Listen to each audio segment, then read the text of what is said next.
If being yourself was so damn important, why does it feel fucking terrifying? Everyone says this. Everyone says, just be yourself. It's kind of like a throwaway term now that can be applied to all sorts of different advice. Just be yourself. Just be yourself. Now, saying it is easy, but why is it such a tough thing for a lot of different people? They're absolutely right. Being yourself is the key. It's kind of the key to everything when it comes to social interaction, social dynamics, life even, I guess. Actually, pretty much everything comes down to just being yourself. Everything flows when you can authentically be yourself. But that does not simply mean continuing to be as you have been. Don't just continue to do the same habits, the same traits, the same mental models and mental mindsets. Don't have those. Being yourself, you don't even know yourself anymore, you know? Like, to me, the idea of being yourself is unlearning all of the conditioning the society puts us through. In school, this was a big thing for me, where I wanted to fit in and I wanted to be like a cool kid. And essentially what I found was being myself just wasn't cutting it. Like, not to sound depressing, but it was to the point where I'd been taught that. I'd been taught that being myself just simply ain't enough in terms of getting what I want in social interactions. Getting what I want simply being just being well liked, having some friends, and being kind of popular.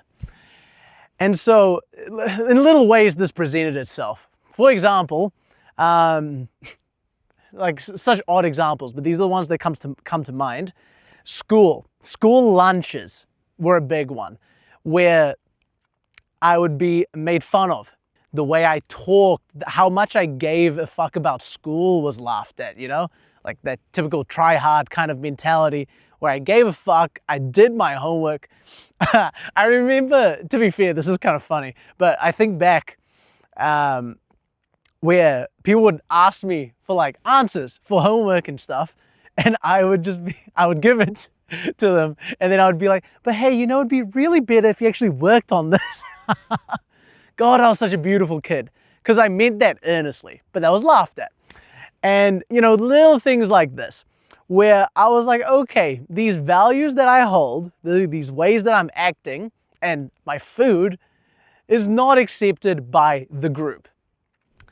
And because when you're young and you don't feel accepted by your group, and your main group at that point is your school in terms of a societal, social interaction in that sense, your school is your world. You care about your status, you care about where you stand. And so when you're not well liked or kind of ostracized in this group, your survival instincts start firing off. Mainly the ones where you want to preserve yourself or hide yourself. Hiding yourself meaning hiding your true, authentic self. This is where editing comes in, self-editing, where, have you ever noticed, like, around certain people, you can't necessarily talk or act the same way that you do around others, that you're more comfortable with. There's some sort of like halting energy in your ability to flow. Now that's there because you don't feel accepted by them. You are viewing them as higher status than you. And so your survival instincts subconsciously kick off when now you're acting in a way to present yourself where you're not too out there. You're not putting yourself out there, your full self isn't coming through, and it's all a filter. And this really goes back down to the caveman days. We're not that much evolved from our early ancestors, the Homo sapiens. It's only like 300,000 years or something like that, which in the grand scheme of our great ape ancestors is nothing. So I think a lot of our societal mental models that we learned from being Homo sapiens are still playing a massive, massive factor today. And so it's to the point where if we don't feel like we're accepted by the group, in this case, we'll call it the tribe, you are now in danger of being ostracized from the tribe, having no support system in the wilderness if you're a caveman, and essentially you die. So being ostracized and not liked is equivalent to dying in your caveman primal brain, caveman or cavewoman. Now with this, obviously, you know, there's no real physical threat, but your body doesn't interpret that. it interprets it as a very real threat because of millions of years of evolution, or hundreds of thousands in terms of the Homo sapiens. Because of these primal fears, you now have this kind of trauma response with authentically being yourself and putting yourself out there. And so this, if not worked on early with, coaching, therapy, or just consistent hard work by yourself, if you don't work on this, it's an untapped subconscious thing that can keep going through all of your life. Where now you're an adult, you're not in school, you realize school was bullshit in terms of its societal paradigms, and they're still affecting you. If they're still affecting you to this day, you know in your heart there's no real danger. You're just being hushed up from allowing your true self to come through because of some kind of a magical energy or force. It's not magical, it's a learned behavior that you've been practicing from since you were traumatized at this young age till all the way now. And it's not allowing your true brilliant self to flow and come out.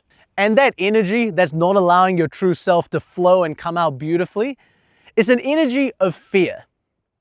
Fear of, in your primal brain, death, and in your modern brain, your fear of not being accepted. However, feeling this fear is one of the best things to actually deal with this, because the fear itself is a sign that your mask is slipping away.